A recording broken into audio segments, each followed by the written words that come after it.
What's happening, everyone, and welcome to another episode of Unparalleled Sports Talk with yours, Kwame Fisher Jones. As always, I'm him, talking NBA hoops and playoffs with my man Everett Terry Jr., aka Sports Talk Terry, on all social media platforms. What's good, ET? What's going on, man? How you? I'm all right, man. I got to jump right into it though, brother, because I know we don't have much time. I have It's 90 degrees here today. Get out of here. 90. Really? It's sunny side California here. Holy, it's cold. It's a brisk 67 out here. You can see the sun shining through, though. You can see the sun shining through. I actually just wanted to wear something different on camera. All right. You were right. Doc Rivers. Doc Rivers was his duties after 3 seasons with the Milwaukee Bucks. I was trying to bring the record up before I got to there. It does not look like he had a winning record with the Bucks. No, he didn't. It was 97 and 103. And the irony, fired right after they got bombed by the Sixers, his former employer. Yeah, and actually of all the teams, he had his highest winning percentage with the Sixers. So they told him, "Don't even get on the bus to come back, buddy. Don't even get on the bus. You know, you can take another way home." On a serious note, man, you have been critical of Doc Rivers for a minute now, and I've been one of his biggest supporters. And I was wrong, 100% wrong. He dropped the ball significantly, not getting Dame Lillard to work, not figuring out a way to use it. Just the list goes on and on. So I'm gonna give you the floor, but I want to simplify the question, specifically in regards to this. What goes wrong with Doc Rivers led teams? What is his major issue? Like, I can pinpoint what JJ Redick's issue is without a problem. I can pinpoint. I'm trying to think of a coach that is regarded as a high-level coach. I could pinpoint Phil Jackson's issues when he was with the Knicks and why he faltered there. Most recently, I can probably pinpoint most coaches' issues. With Doc, though, it seems to be a blind spot for me. So where is it? Where's Doc dropping the ball? Where is he failing? Arrogance. This man sat in a team-only meeting, hand-selected certain people to call out and criticize their games, while the franchise superstar said, "No, I'm going to stand with this brother because he's in the trenches in the foxhole doing what he can. We're not going to throw him under the bus." Said nothing about Giannis, said nothing about Bobby Portis, the two leaders of the team, and their play or lack thereof. And after the meeting, when guys were like, "Well, you know, this, that, and the third," he said, "Google me." Google you? I'm a Hall of Famer. Google me. That's what you say to grown men? Grown men who say you got one championship and nobody in the history of basketball has coached more All-Stars and more Hall of Famers than Doc Rivers. Nobody. And the man has won one championship that was gifted to him because he stumbled upon how great Rajon Rondo was by mistake. Because if you recall, they had Sam Cassell at the point guard. And then Rondo played because Sam Cassell got hurt, and he stumbled into Rondo, who happened to be the equalizer that got them over the hump in that first and only win of championship win of Doc's career. But the point I'm making is he had 1, 2, 3, 4 Hall of Famers on the team: KG, Paul Pierce, Ray Allen, Rajon Rondo. He had 4 Hall of Famers on his roster. I hope you can win a title with 4 Hall of Famers, unless you're the 2004 LA Lakers. Like, beyond that, he's done absolutely nothing. Every great team that he's coached, all the talent in the world, they lose, they falter, and all he does is make excuses and talks about his resume. And when I started to lose confidence in him is when he said, "Well, y'all don't say nothing about Greg Popovich." Greg Popovich got 5 titles, my man. Y'all don't even go in the same stratosphere in terms of coaching resumes. That man got 5 titles. 5 titles. 5 titles. Yeah. That's the equivalent of James Harden saying, "I'm on the same level with Michael Jordan." Good night, sir. Okay. Drop safe. Okay.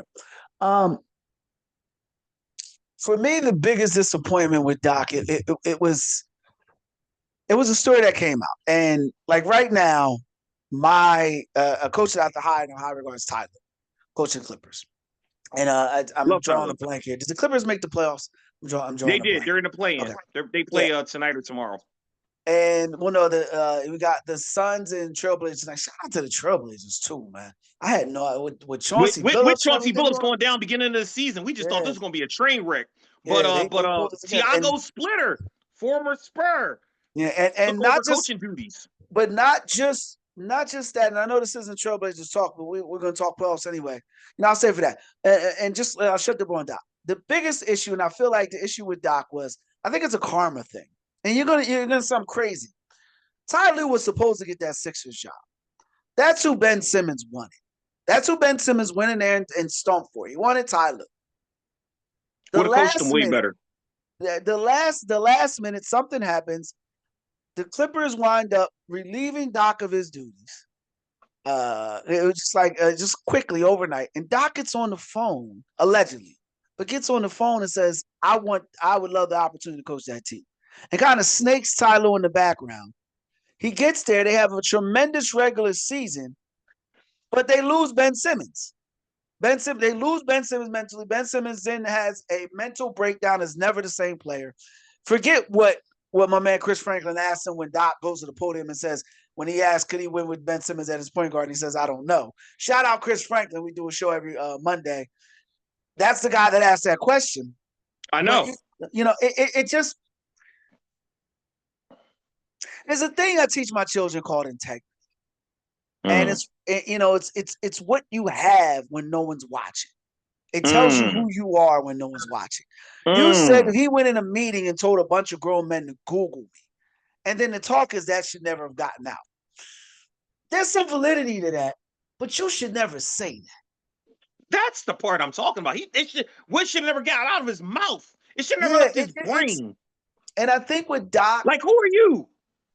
Jesus, it feels like it's a personal attack, and it's not meant to be a personal attack. But I think there's an integrity issue there, and players are not buying into it. If you look at that Celtics roster outside of Rajon, say there's some integrity issues with some of those players. So maybe they bought in a little bit more than some of the other guys. And losing Ben Simmons pretty much ended his career. Because despite what everyone wants to say about everything that Ben turned out to be, when Ben was on his game, the biggest issue we had was he wouldn't shoot a jump shot. That seems like peanuts now. It seems like we would take 50 wins on a team in a championship contender, and the biggest issue is they won't shoot jump shots. We would take 50 wins with Tyrese Maxey in the backcourt, Ben Simmons, but that's where I think Doc whiffed. And it's sad to see a brother go out like this because he won't get another opportunity. I'm sickened because it happened with one of my favorite players. He had two of my favorite players. Everyone knows I love Giannis. Few people know I love Dame Lillard too. Like, I'm a Dame Lillard. So for Dame to go there, get hurt, wind up going back to Portland, it just is so disappointing, man, on so many levels. He came out like, what's this train wreck? Get me out of here.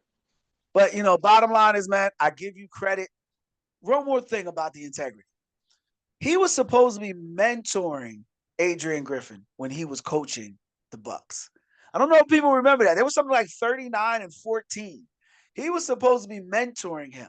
And there was an issue, and Doc went behind his back and told management, allegedly, that I could do better. And management made that move. Integrity. And meanwhile, Adrian Griffin had a winning record in his short time as the head coach. Guys were buying in, and they were playing winning basketball. And hasn't gotten a head coaching job yet, and probably should be in line for the Kings job. Now, I want to move on now. We got some exciting playoff basketball starting in the play-in. Now, tonight we have the Suns taking on the Trailblazers, and we also have the Heat taking on the Hornets. I want to first, before I get your prediction, I want to show some love to the Trailblazers because I'm probably not going to get talked about at all, and they're probably going to lose this game. Tremendous. I don't even know who the Trailblazers coach is. I got to look it up. Like, tremendous job. Oh, okay. The former Spur. That's why I do a show with you. That's why. From the school of each B brothers crutches. To me, Tiago's put a great job. I was going to say the Trailblazers do a great job. Not just being able to navigate the season through Chauncey Billups. Where the hell has Scoot Henderson been? That was a top pick in the draft that is whiffed. Because the franchise isn't Scoot Henderson. The franchise is Denny Avdija. Yeah, but it's not even about him being a franchise player. Very rarely does a team whiff on a top pick this soon, and a team still manages to be a team on the rise. Well, that's because they got guys like Shaedon Sharpe. They hit money with Donovan Cleveland, the big center who's a walking double, and a decent rim protector. Denny Avdija, that trade they made for him was fleecing. You got him at $20 million a year, and that kid's a 25 point per game scorer at the NBA level who was wasting away in Washington. And on top of that, they got some good shooters. Scoot Henderson can develop properly. He was hurt a good portion of the early part of the season, but then got healthy and played decent basketball. Could probably develop a little bit more, get more consistent with his jumper, but did the little things. And remind you, they traded away Anthony Simons, and next year they get Dame Lillard back. So they're going to be a decent team to watch in the West next year. They probably got to make another move or two. They still got Jeremy Grant, some other guys there, but I love what Tiago Splitter did. Anybody coming from the school of pop, you got to trust. That's it. So, and you did a great point. All great points. But I think the thing that you missed was adding Drew Holiday. Andrew Holiday, and that stabilized the backcourt. Him and Dame Lillard are going to be magnificent next year. But we give Tiago a lot of credit. But yeah, Scoot Henderson's been an awful. Look, you mentioned Danny not being utilized right in Washington, and I push back and I say no.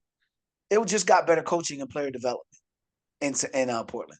And when you get that, with a European player, it usually takes a little longer. I hope the Sacramento Kings are watching this, because that's how you get better.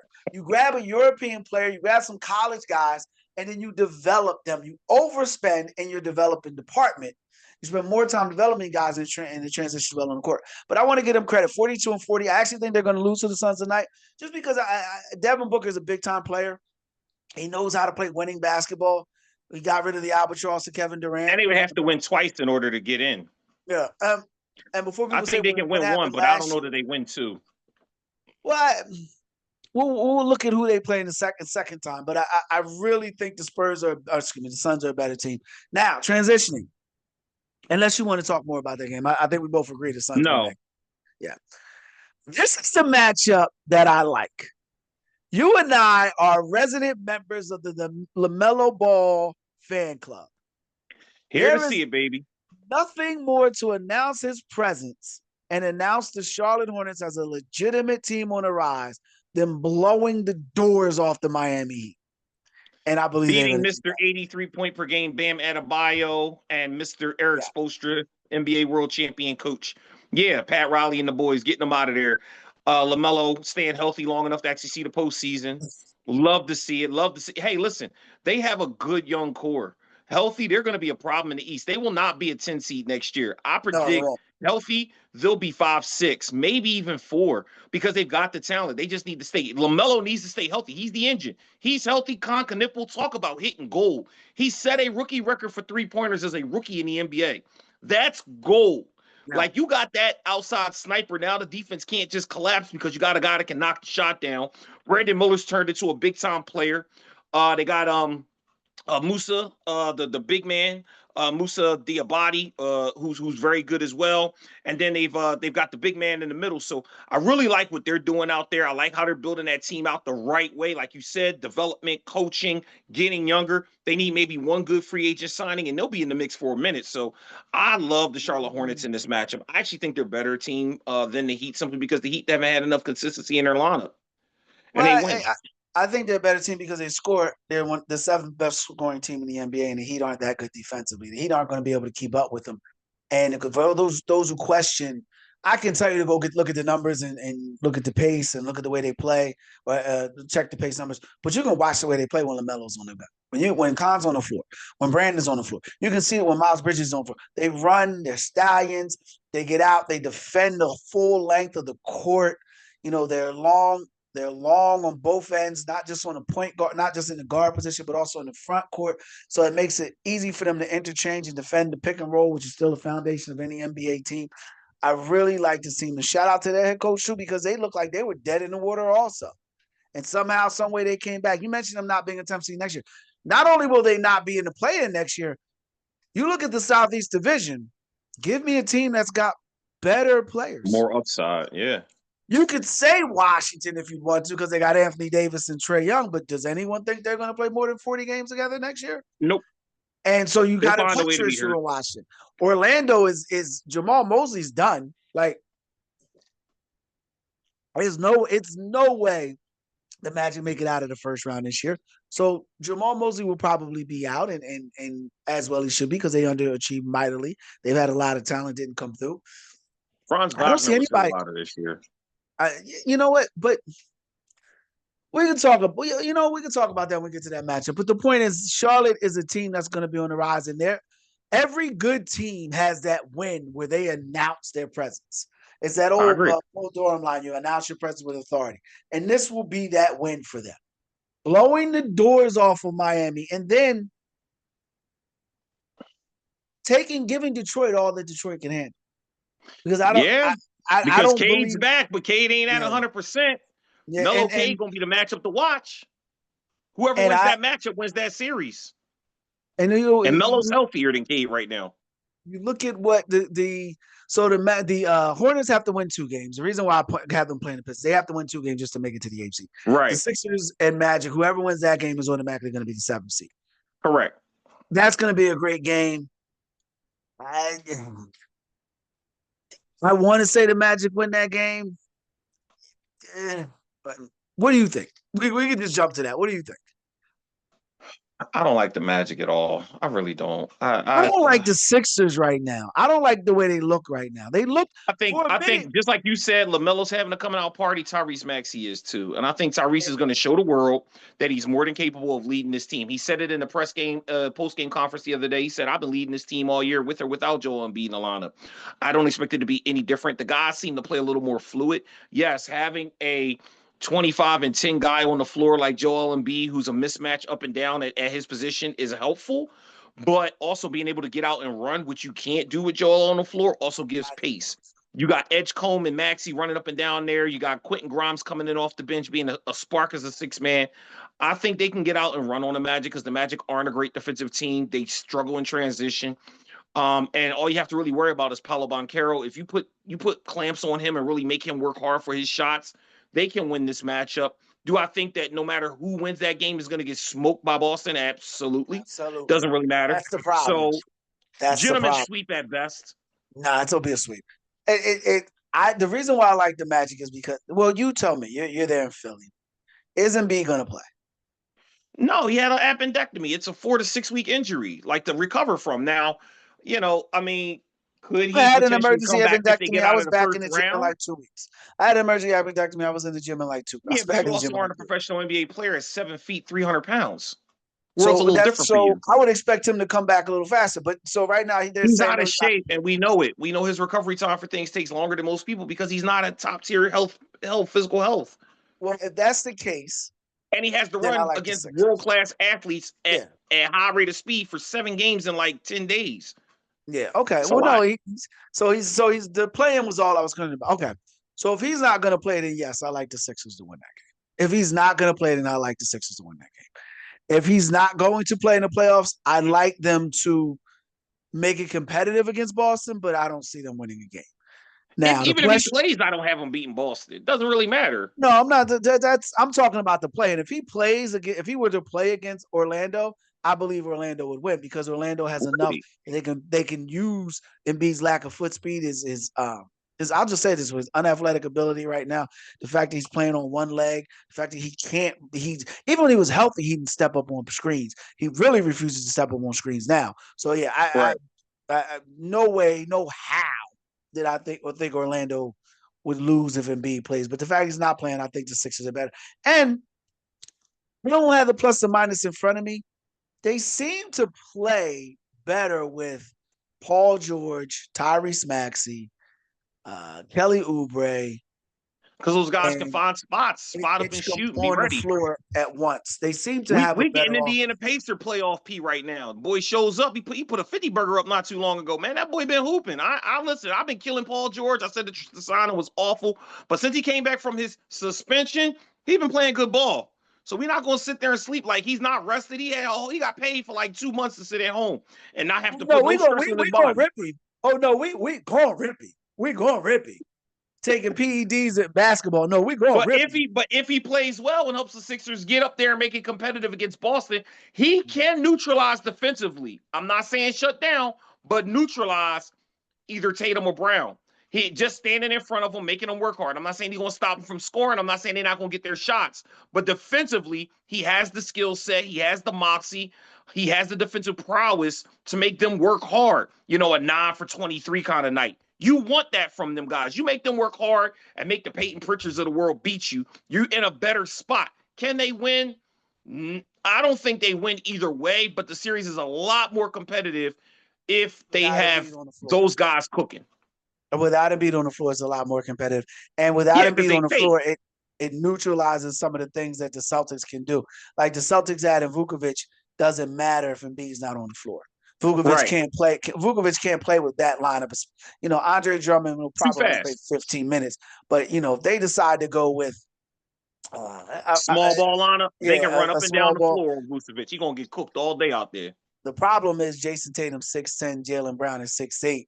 You know, Anderson is what 6'7", if I'm not mistaken. So they can get out and give the Sixers. They can get out and get them defensively. But the argument isn't that. The argument is, can the Sixers beat the Magic? If Embiid doesn't play, yes, I believe they beat the Magic. And this is it for Jamal Mosley. And I don't think there's been a more disappointing team, maybe the Houston Rockets, than the Orlando Magic. Yeah, the 5th seed, the Houston Rockets, that went from 2 seed to 5th. That's not disappointing. That's not disappointing. Come on, that's not disappointing. They lost their second best player before a ball went And up in they the air. allegedly added one of the greatest players ever played the game. Okay, but they lost their offensive floor general and their third scoring option before the ball went up in the air at the start of the season, and they still managed to win enough games to qualify without having to be in the play-in. Most teams mail it in. They managed to make the playoffs. So I we mean, give them credit listen, for not you quitting.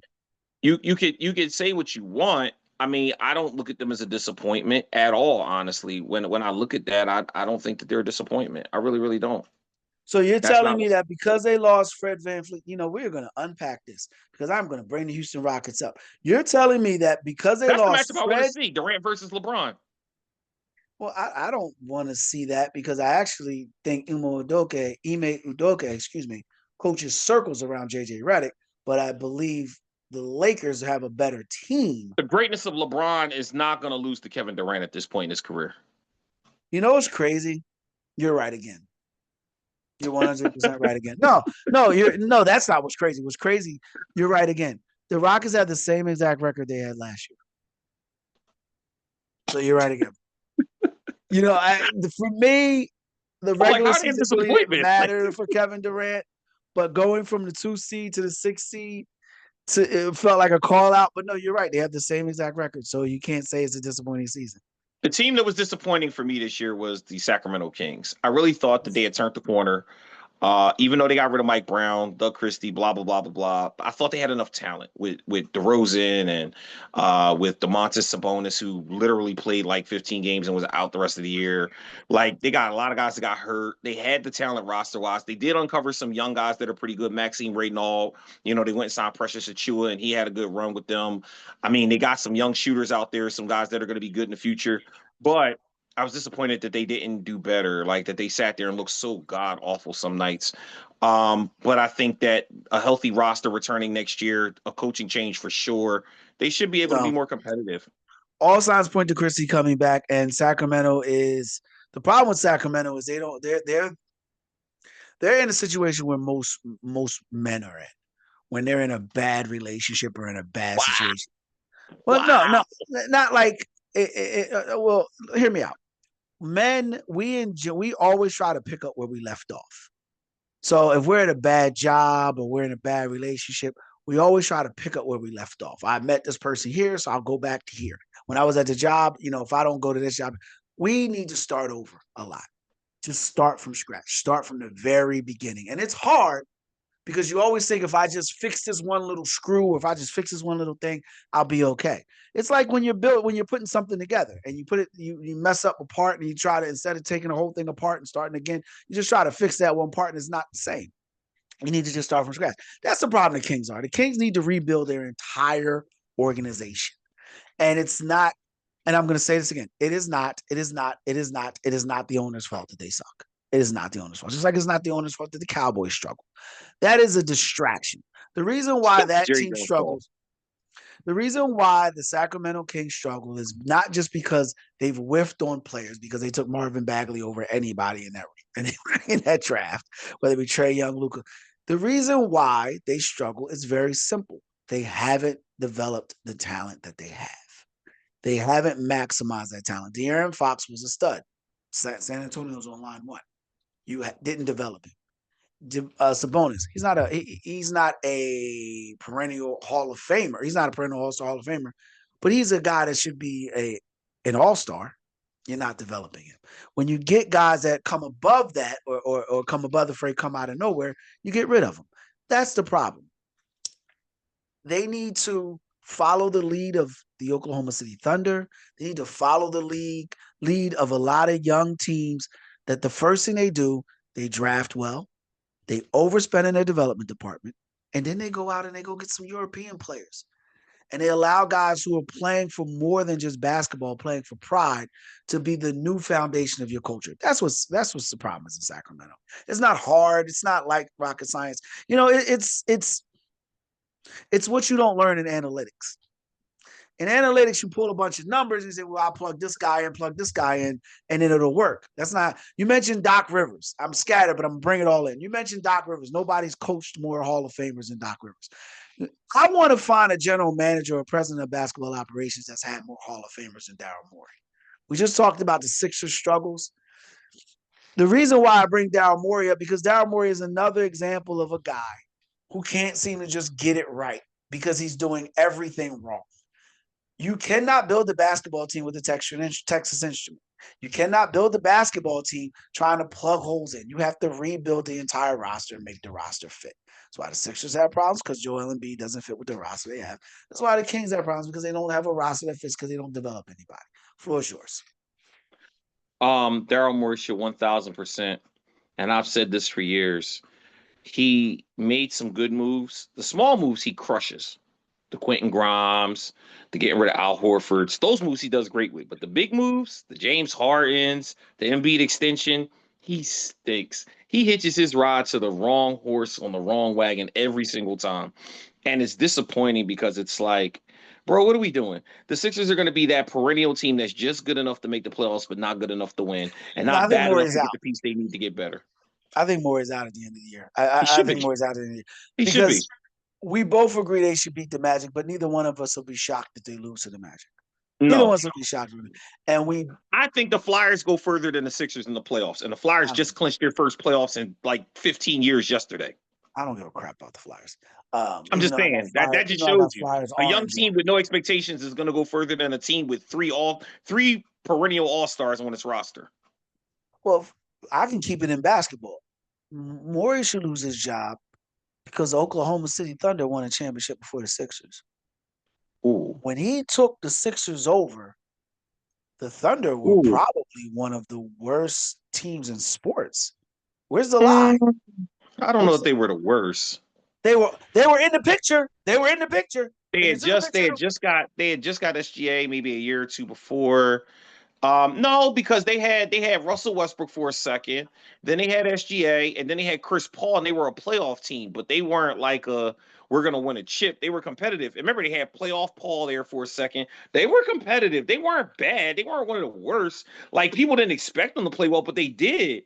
I wouldn't call them the worst. Did people think they were going to win a chip? No, but then the birth of SGA, he had that, like you said, that welcome to the league, this is my world moment, and took over the league, and now he's the best point guard in the association. Fact check me on this. When did Morey take over for the Sixers? When did Morey take over in the Sixers? And while you're checking that, I'm going to run this through you. This was the Oklahoma City Thunders. They won a championship last year in 24-25. So they won it last season. They were 57-25 solid record, 40-42, 24-58, 22-50, 44-28 was the record that you're referring to when I believe they lost to Chris. No, that was the year they lost Chris Paul. They lost in the playoffs first round. And they overachieved that year. They were trying to tank, and that's why they wound up trading Chris Paul, because they were trying to be a bad team. So, Daryl Morey takes over. So what year did he take over? 2020. 6 years ago. 2020. 2021 is what you mean, right? No, he came in November of 2020. I'm looking right at it. Okay, so the season was 2021. Yeah, it's the 2020 to 2021 season, yes. Yeah, they were 22-50 when he took over. They were 22-50. Then they were 24-48. What are we talking about here, man? What are we talking? Like, what are you defending him? Well, how can you defend him at that point? So when he took the Sixers over, the first year he took the Sixers over, he inherited a roster that managed to be the number one seed in the NBA, right? And he traded Al Horford to where? Come on, come with me, come with me, come with me, come with me. Oklahoma Oklahoma City. City. Oklahoma Traded City. Al Horford to Oklahoma City. Al Horford then winds up in wait for it, Boston. Boston with an NBA Golden State in championship. Boston. Yeah. And we get Andre Drummond. I'm just saying, bro. You can say the small moves work out. You can say whatever you want to say. The point is, whether it's the Sacramento Kings roster that had Monty Morris, who was a Daryl Morey protege, who ruined that team, and we can go right to the sensei, Daryl Morey. If you do not know how to build a basketball team, you will glean on things like analytics and spreadsheets, and you'll get the results. They went from being the number one team in the Eastern Conference with two number one picks. Fultz was on that roster, right? No, Fultz was going by then. I want to say Fultz was on that roster. I can't remember if Fultz was on that roster or not. But you had Ben Simmons, who was the first overall pick. Right. You had Simmons and you had Simmons and you had Embiid. Yeah. And they went on that into playing. And Oklahoma City Thunder went from arguably one of the worst teams in sports to now being a perennial championship contender. Floor is yours. Listen, we agree that Daryl Morey needs to be fired. I said this 2 years ago. I said I'm just you'll saying, never hear me say that Daryl we Morey were doesn't need to talking be about fired. disappointments, and you said it was the Sacramento Kings. For me, it was the Orlando Magic, because I don't think it was the Kings, because I feel like the Kings didn't have the talent, and the Kings are being they don't have the right driver. Orlando is in injuries. I'll give him that, but injuries are part of the game. But we all got a story, man. Like, you got to overcome that. You got to disagree. And Jalen Suggs has been out. That is the engine, but you got to figure out a way to make it work. Having Paolo, and I've always said that Paolo reminds me of a slightly more athletic Terry Cummings. So I guess that's not a good thing. I mean, Terry Cummings played like 20 years in the NBA.